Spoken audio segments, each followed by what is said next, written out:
What are non-fungible tokens and why should you care? This is MacVoices. This edition of MacVoices is supported by the MacVoices Dispatch, our weekly newsletter to keep you up on all the latest from MacVoices. Watch or listen to MacVoices straight from your email client. Sign up at macvoices.com/newsletter and stay up to date. Welcome to MacVoices. This is the talk of the Apple community, and I'm Chuck Joyner. And folks, this is MacVoices Live. We do this every Tuesday night, 8 p.m. Eastern, 5 p.m. Pacific, with I don't even know how to describe this group. Let's just say it's a group of people that get together to talk about Apple topics, tech topics, and anything else that happens to come into their mind. And it frequently does. It frequently does. Tonight, we're doing another Bring Your Own Topic night, although we're seeding tonight with a leftover from last week and also a couple pieces of news. But we'll get to that in a minute. We'll start out by, as always, introducing who's here. And it sounds like because of competing responsibilities, some of our panelists are going to be jumping off tonight after a little while, but at least we'll get them introduced. So here we go. First up, taking my screen as always, Mr. David Ginsburg. David, welcome. Great to have you as always. Great to be here. Thanks for having me. Looking forward to this fun. Yep. This mayhem. Mayhem is it. Also here, but I think only here part-time unless we can talk her into putting off her other obligation, Ms. Kelly Guimont. Kelly, welcome. Hey, everybody. I'm glad to be here, even if it's only for part of the time. I'm going to try to talk you into staying here, guilt you into staying here. Oh, no. Also here, Mr. Jim Ray. Jim, welcome back. Hi, guys. Good to be here. For his first time on MacVoices. Oh, sorry. What? Go ahead. For his first time here, even though you'll hear him on MacVoices before this show gets released, Mr. Jay Miller. Jay, welcome. It's a delight to have you, and I apologize in advance for the conduct of your fellow panelists. I'm happy to be here, and it's funny how time is all weebly wobbly like that. Yeah, around here especially. Mr. Mark Fuccio is here with another interesting background that will probably be talked about as one of our topics. Mark, welcome. Hello, Chuck. You tipped your hand in some of the Slack channels, so I whipped up quickly a background. So should be a good discussion as things get going. I would think so.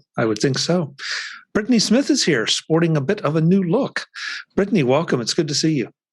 Thanks. My brother's visiting, and we're wearing masks around the house. So long hair mask. It's rough. Yeah. So yeah. Okay. Well, hey, whatever. It's working. Mr. Warren Sklar also has a new look from a new device. Warren, good to see you. Yeah, good evening. I feel a little bit like Guy tonight. I'm playing around with my audio and video, and it's scary. So. Isn't it fun? No, this is actually my first test, and I probably should have tested before all that. But anyways, good to be here. Yeah, no, it's much more fun working without a net, Warren. Why would you test anything before the show? Exactly. Frank Petrie is here. Frank, good to have you. Thank you. I'll be here physically for the whole show, but mentally, in and out. And that's something new? No, but I'm putting it out there up front so people don't, if it's their first time, they don't go, why is he looking over there? Well, yeah. Got it. Hey, I like your background colors tonight. Thank you. Yes. Is there a meaning? It's that. What color? That's not wind. That's not. What is that color? Fuchsia. Yeah. Well, I'm trying to think what the color is usually like. If you go to Philadelphia, they do the city up in a color for. Like holidays. It's Women's Month. You're right? thinking green for beer for St. Patty's Day next week, I think. Yeah. But that's Chicago, isn't it? Or do they do it in Philly too? Oh, they do the river in Chicago. No, not this year. Yeah. Or last year. Keep people from going downtown. Yeah. Last but absolutely not least, speaking of green beer, I think Mr. Guy Serle. No, it's just kind of blonde or gray. No beer. Also time. Someone mentioned time. It is not only the great healer, it is also the great destroyer. Thank you. I'll be here all night. Oh, darn it. There Okay, you go. folks, mark We that have to down. tip by the saying. Mark that down. Guy Serle just got intellectual. This is a scary thing. No, I had to write it down It earlier. It was an attempt. I'm not sure it succeeded. No. Guy's Daily Psych.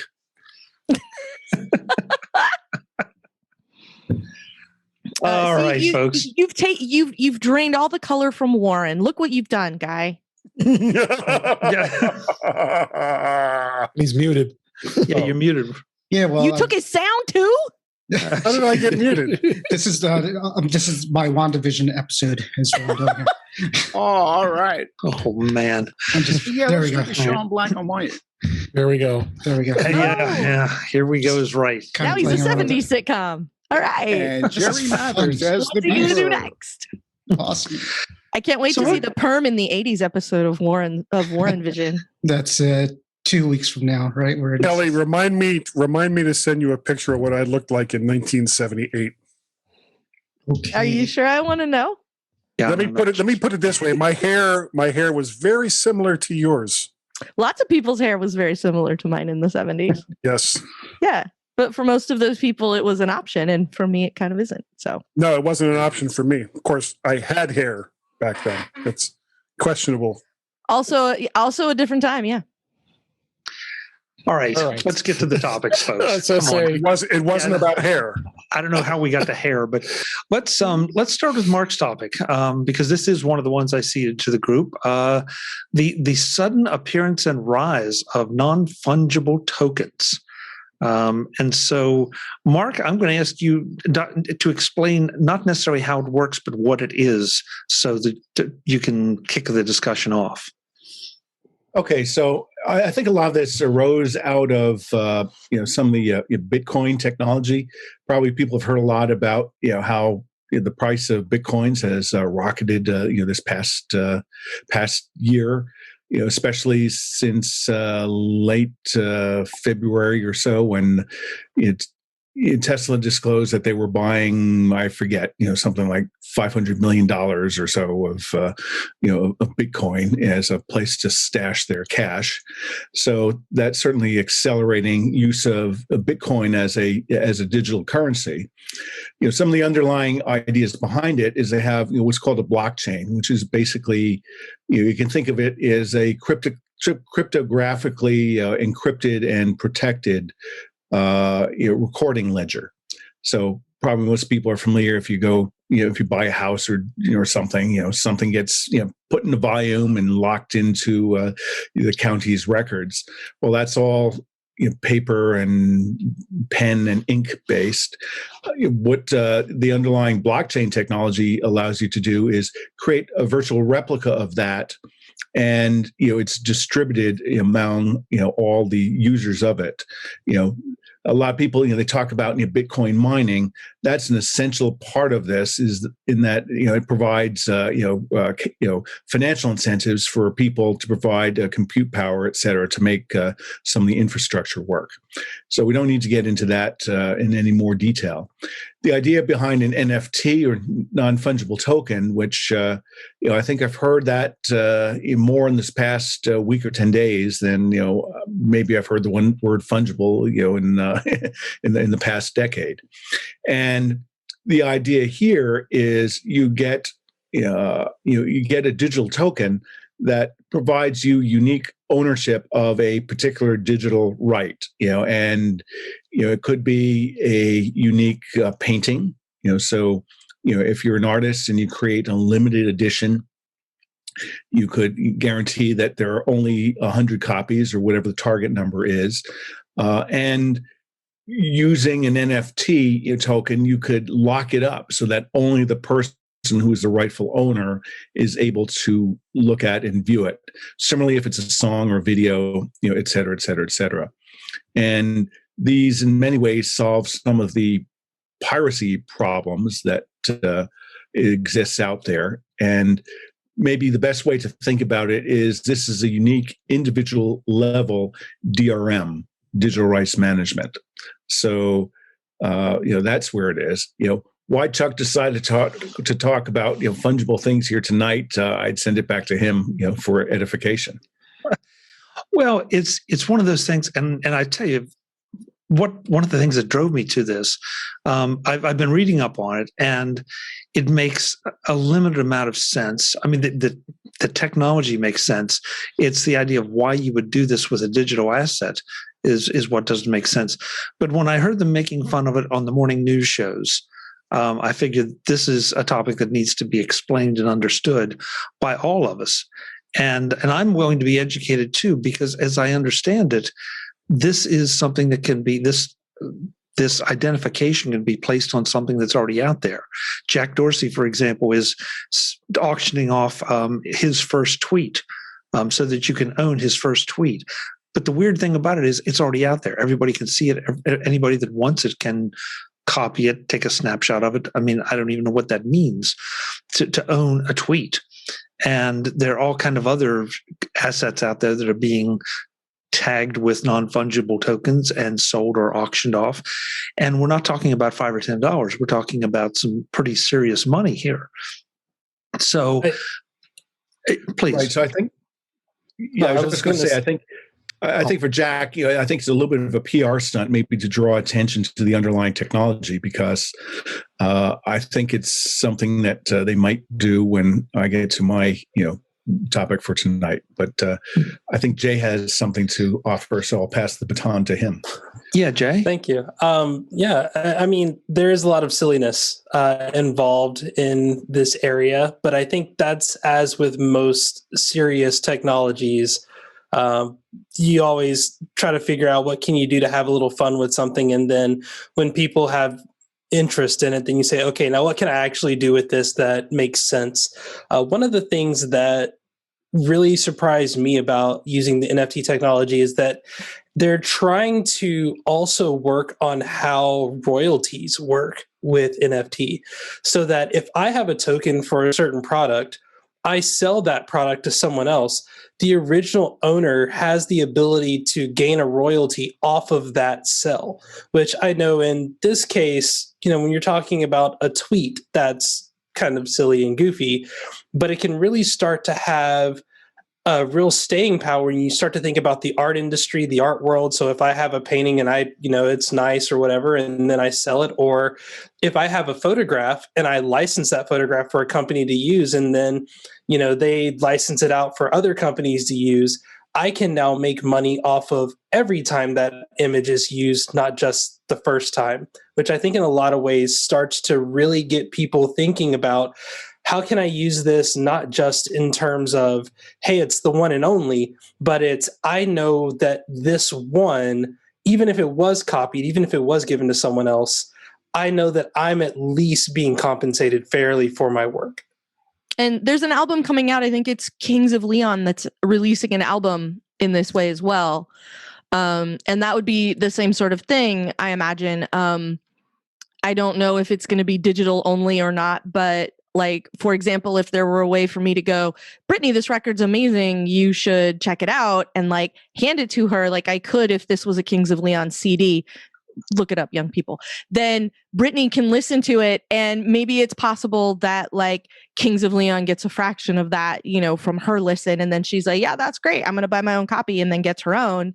Like that might be an interesting way to manage some of that, because particularly when it comes to something like music, that stuff is really hard to track, and it's really hard to monetize like over time. Like, if I pay for that CD and I hand it to someone else, like there's no additional kickback to the company. I used to work for places that did digital music. I worked at a few different jobs when digital distribution was just getting started. And this is one of the things that was always really hard to sort of suss out, was how to strike the sweet spot between, who legitimately paid and, and finding ways around that, even for legitimate use. So it's a thing I've spent a lot of time considering, and I'm curious to see where this goes for that reason.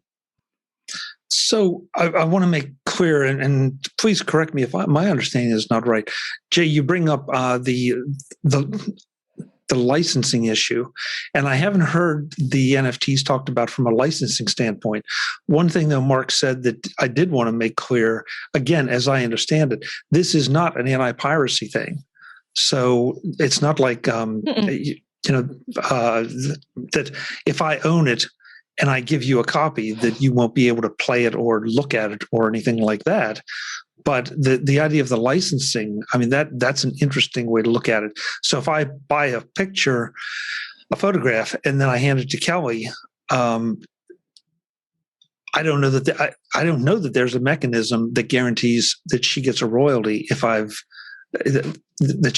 the original artist gets a royalty. Right. So I don't see how you could, especially if it's physical medium. Does it do physical? That's why I put that question. No, I mean, in the digital. example that Chuck was just talking about, you print out a photograph and then you hand it to someone else to look at. Well, there's no way to monetize that. No. Yeah. But then you also know that that's not the original at that point. Right. It is a none of replica. them are the original. I mean, if you're talking about digital copies, there's no such thing as an original. Well, it would be the first one would be the original, but then Brittany would have to, I'm assuming, pay. The printed Something. copy is a different thing. Yeah. Yeah. Because you can't just give it to her at that point, because at that point, Right. you're selling it to them, so they get a part of that, I guess. No, Brittany, I don't know why Warren dragged you into the middle of this either. Well, you said you were You going to give did her, with your somebody said you were Leon. going to give her a CD or something like that. But Oh, well, yeah. Okay. So Well, and go ahead. But Kelly. again, I would go back to support what Jay was saying, is that there are within the protocol, and it's out there. Anyone can take a look at it. Go to the Ethereum site. Who's a champion of that? One of the champions of this, and in there they have a concept that you can transfer rights to view it, and again that's put into this indelible blockchain ledger. So as Jay was saying, this provides a record, and from that, there's a penny, $1, $100, whatever that's due or could be due. So this provides sort of a technology infrastructure for controlled distribution and viewing and consumption of digital goods. But the thing that I'm finding the most interesting, Jay, is the part that you pointed out, which is that it's more of an ownership and a licensing mechanism and not a DRM mechanism, because the point of DRM is usually unfriendly to a person. So it's Prevent other people from using content. to make it so that it's harder to duplicate, harder to use if you didn't pay for it. Well, basically. isn't this kind of where movie theaters, before they all got decimated, was going? Where instead of having physical copies of movies being sent to theaters, you had downloads, and then the ticketing systems of these theaters are tied in with that, so they know exactly how many people have bought a ticket to see, Star Wars 10 or what have you. Right. And the theater, without really, it removes a lot of the benefit for the movie theater is it removes a lot of the cost of managing how they're going to pay for each showing of movie 1, 2, or 3, because it's a digital transfer of whatever monies were collected for people to watch that movie. Well, even before you get to the ticketing system, though, if it's a digital file, there are ways for that system to check in and say this movie was played X times today or whatever. And they have the little, they have the little anti-piracy things, in the bottom, and they can track which files had which ones. And if you find one online, whatever the number is in the corner that flashes for one frame X minutes in or whatever, that's how they can tell where the person sat and recorded the screen from or whatever. But to Jay's point, the thing that's interesting to me about this is sort of the perpetual licensing of something without it being DRM, and removing the DRM piece from the equation and just turning it into this person continues to get credit for their work. And it is essentially, it won't be at first, but that it is essentially frictionless to make that happen is something I think would be really cool. I think Jim just mentioned my my upcoming point in the chat perfectly. Think about, he mentioned a title to a house, but think about if you were selling a car. We all talk about having the blue book value and everything else. You can also see the history of it and say, no, this car's gone through 5 owners. It's been wrecked 3 times. And, Of course, we want to know all that information. Yeah, all the tags on it are up to date. Imagine being able to store something like that on an inedible, like non-editable blockchain. And people say, well, how come you can't edit it? It's like literally the act of editing it would cause a conflict, which means that it would be stored that, hey, someone tried to do this. So you now have a singular point of source that can start all the way at the manufacturer and say, this car was manufactured at this, place and point. It went to this dealer. It, was sold to this person who then sold it to this person who then sold it to this person. And of course, not everyone is going to say, well, let's just do this all on the NFT train. But what happens is, as we show these use cases of more of the background, the blockchain side of it, I mean, there are already banks that are trying to use the blockchain for handling transaction records and things like that. So anytime we find another use for the blockchain, which everyone knows the Bitcoin use, no one thinks about the logistical use. Every time we find another use for it, all it does is cement the importance of the technology. And this is just another example of how we can use it, whether or not it's silly or whether or not it's something that will wind up sticking in, for all perpetuity. It is just showing this is another way that we can leverage this technology for the future of logistics, admin, record keeping, and all those things. But what makes it interesting to me, and Jay, I think we're all doing it. Jay just quoted something Jim put in the chat room. One of the analogies I was thinking about this morning, and I don't know if this is an accurate one, is I go and I buy a print from an artist, and that artist has made, a limited edition. So he or she has made 1,000 prints, and they've hand numbered them. Okay, and you have copy 25,003. Well, but see, that's the interesting thing, Mark. Yes, okay. Yeah. So I have a number. I say that jokingly in the current physical world. But I mean, we have to reach out to the physical world to try to get some analogies. So they've made 1,000 copies of the limited edition print. Somebody else, they either made more copies later, or somebody got a hold of one and made it. So now I have a non-numbered version of this image. Okay. It looks the same. It for all intents and purposes, it just doesn't have that authenticity of the number or being signed by the artist. So if you are a person that kind of thing matters to, if the fact that Mickey Mantle hit this baseball out of a certain ballpark means something to you, great. If not, then it's just a baseball. And that's the part I'm wondering about is this just something that the collectors of everything from toy trucks to Beanie Babies get excited over, or is it something that is going to have a significant impact on goods of any kind? I think it really depends on whether or not you're talking about analog or digital. If it's analog, then yeah, it does matter. It definitely matters. With digital, you may or may not be able to tell the difference depending on the medium. Well, no, actually, I think that's wrong way to think about it. It's you get a key. If you do not have the key, you can't see it. So whatever that image is, whatever that video is, whatever that music is, without the key, you can't listen to it. If it's not DRM, then that's not what it is. Yeah. It sounds like what it is just saying, here's a way I can prove that I own this thing. Right. So, like, I own a house, but what if you don't care about having proof? Right. The thing is that people are using this to prove that they have things that really are worthless, like a tweet. Well, so I think that's what's it's not. I don't think it's supposed to have any real worth. It's just like it's like it feels like a chain of evidence. Like, to Jay's point, it's the provenance of something. It came from this factory. It was made during this week of this year, and here's the places it's been registered, over time. Like, when you get that history report of a car, like, that's a really good example. Or like Jim said in the chat, like the title of the house.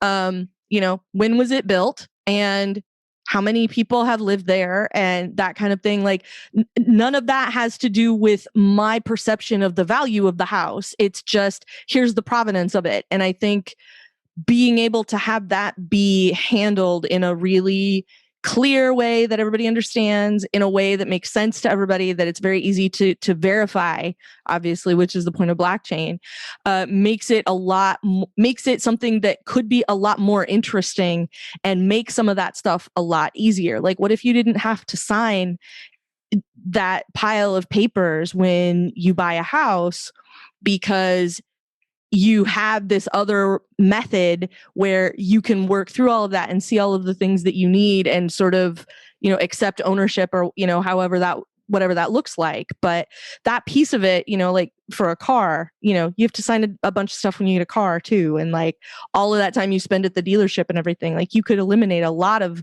the admin in our lives by doing something like this, which I think is pretty interesting. That's a proof of concept, but this is more just like, this is more like an artifact. It's more like a old painting or the original Constitution, where you go to the pawn shop. No. I think everyone here is misunderstanding. They're establishing, the chain of ownership is one application and one use of blockchain. The other thing is distributing a key, a cryptographic key, so that only the person who has it is able to listen, view, or appreciate that digital artwork. That's the key point for creatives about NFTs. And to Kelly's point, you can already sign online, and there's a company called DocuSign, DOCU. Was a great stock market favorite of last year. They're already in the business of automating and managing digital signatures of documents. So. It's, to my knowledge, it's not blockchain based. It more relies on your traditional sort of your public key infrastructure and keys and things. But going forward, NFT is a way that if you're a guy like Jack just looking for publicity to promote a technology, trying to sell your first tweet that's already out there that has no value. It doesn't matter. But if you're an artist that creates a limited portfolio edition of 75 prints that you only want those 75 people to be able to see and view, NFTs are a solution to that problem. And unfortunately, call it DRM or call it NFT. They're both three-letter words, and they both have the same ideas behind it, which is to control access, to viewing or appreciating whatever that digital artwork is. There's 10 people in this chat right here that know that if you have a picture in a digital format, there's a way to get it off that screen and saved into some other kind of file. Same with audio, same with video. Well, right. Audio and video is a little bit tougher. It's not. That's the thing. It's not a solution to all sorts of ways, because God knows there's this arm race between creators and publishers and thieves. That goes on. But my mom knows how to take a screenshot. If you're talking about digital, a picture that only a certain amount of people could see, anybody, that's easy to take and distribute. And but if you're talking about it being an original and something that is original, just like you could copy the Mona Lisa, I guess too, then that's a different thing. But again, if you're one of the 75 people who paid a lot of money for something, you're probably not going to be letting some thief off the street come in and screenshot it, or screen by screen take a copy of it off your screen. So there's only so many ways that you can protect. You can't protect people against being stupid and losing stuff that they own. But you can protect who has access to something that they have legitimately paid money for. The entire movie industry can't get their movies off the torrents. It's not that hard. People are going to figure it out. But the ownership part is definitely, I get that. Right. But Warren, the issue is unlike a movie where it's going to go out for everywhere. Here we're talking about very, very specific controlled access. So. I think you're maybe a little too negative in your outlook, but I grant your point that, people can steal all sorts of stuff. I know I've spoken to, a Russian guy, emigre, who said that, one of the problems with DRM doesn't solve is literally they have, people in the ex-Soviet Republic who take screenshots of every single frame and then they put everything together. Yep. So, there's it's all about, how much risk do you want to eliminate, how much protection do you want, and how much are you willing to pay for it. So that's, I think, the best way to think about what NFT can do for creators. The non-fungible token discussion was supposed to be only a small part of this particular MacVoices Live session, and it ended up going on and on as we debated and discussed the idea behind non-fungible tokens, the potential uses, some of the potential surrounding issues that may arise if they become popular, and a whole lot more. So we're going to break this up into a couple different shows because it is a pretty heavy topic, especially for a MacVoices audience. So we will be back next time with part 2 of this discussion. I hope you will join us because at that point we dig in even more to some of the issues that we see surrounding NFTs. That's next time on MacVoices, and I hope you will join us. Until then, and as always, I'm Chuck Joyner. Thanks for watching. Visit MacVoices.com for show notes and to connect with Chuck on social media. Get involved in our Facebook group or like our Facebook page, and get more out of your Apple tech with MacVoices Magazine, free on Flipboard and on the web.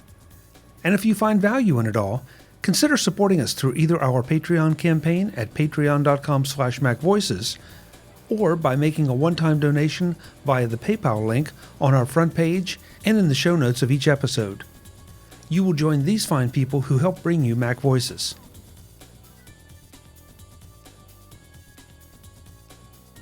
Advertising handled by Backbeat Media at backbeatmedia.com. Bandwidth provided by CashFly at cashfly.com.